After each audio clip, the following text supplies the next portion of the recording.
The pattern for the pocket bag is 2 inches wider than the finished pocket and twice as deep as the finished pocket plus 2 inches. Cut the bag without any seam allowance.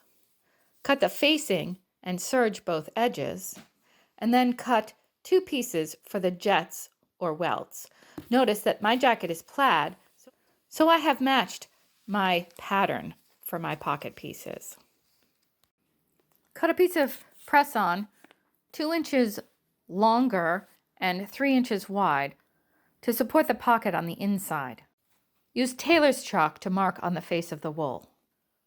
Mark the pocket placement on the face with the tailor's chalk, and then baste the jets on top, making very clear information about where they end. Stitch the jets down 1/4 inch from your line, stopping exactly at the marks. Pull the threads through to the other side and tie them off. This is a place where being precise and clean is very important. Cut right down the middle, stopping about 1/2 inch from the end and cutting right into the corners in a little V shape. Press the jets open, ignoring the triangles at the corners. Wrap the jets around the seam allowance and top stitch or stitch in the ditch right in that seam to make a beautiful 1/4 inch jet. Pull the thread through some beeswax, lay it between 2 layers of paper towel, and press.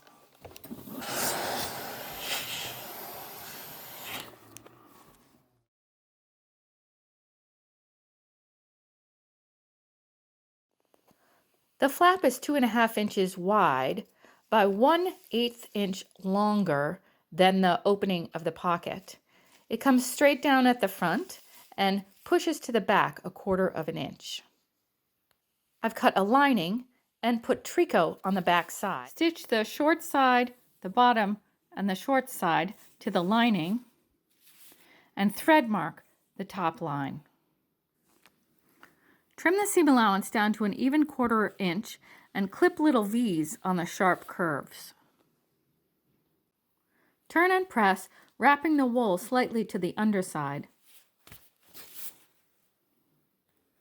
Pick stitch through the face and all the layers of seam allowance, but not through the lining. Give it a good press and baste the top edge to the lining.